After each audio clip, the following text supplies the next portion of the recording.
અને છીકા ઉપર જે માખણ હતું એ મટકી જઈ અને ભગવાને ફોડી છે. અને પેલા ભગવાને ના ખાધું, પેલા એના મિત્રોને ખવડાવ્યું છે. પણ આવું બધું કરવામાં પેલી ગોપી આવી ગઈ પાણી ભરી, અને એને ખબર પડી ગઈ કે મારા ઘરમાં કોઈ છે.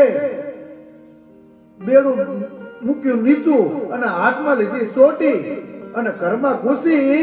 ત્યાં પેલા એમના દીકરો ને બધા આગળ નીકળી ગયા અને ભગવાન ઉપર હતા છેલ્લે, એટલે એમને થોડી વાર લાગી.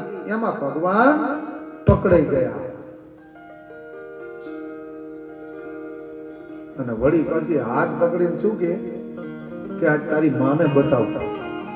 તારી માં માનતી નથી કે મારો દીકરો ચોરી ન કરે, મારો દીકરો ચોરી ન કરે. અને ગોપીએ તો આ રીતે લાજ રાખી અને એક બાજુ હાથ પકડ્યો છે અને ગામમાં બોલતી બોલતી જાય.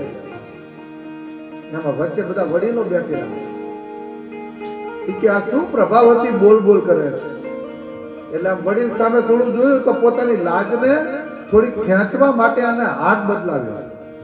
આ હાથ જે કાનુડાનો પકડ્યો તો એ હાથ એને છોડી અને લાજ આમ કરવા જઈને બીજો હાથ આમ પકડવા ગઈ ને, ત્યાં ભગવાને એનો છોકરો એ બાજુ બેઠો તો એને બોલાવ્યો કે આમાં, અને એના છોકરાનો હાથ પકડાઈ દીધો. તો આ તો હજુ આગળ જોઈને બોલતી બોલતી જ જાય. ક્યાં જશોદા કહેતી હોય છે મારો દીકરો ચોરી ન કરે, મારો દીકરો ચોરી ન કરે. અને યશોદાના આંગણે જઈ અને જેમ તેમ આજે પ્રભાવતી યશોદાને બોલવા લાગી કે ક્યાં ગઈ જશોદા? તું કહેતી હતી ને કે મારો દીકરો ચોરી ન કરે. આજે જો એને પકડી અને હું લાવી છું.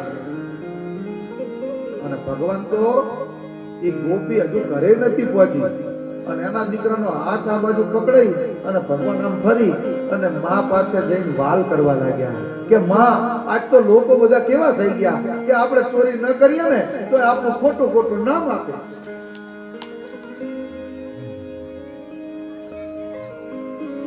અને આ બાજુ જશોદાએ જોયું અને પેલી પ્રભાવતી બોલ બોલ કરે, ગોરી ફોડી રે મારી ગોરી ફોડી.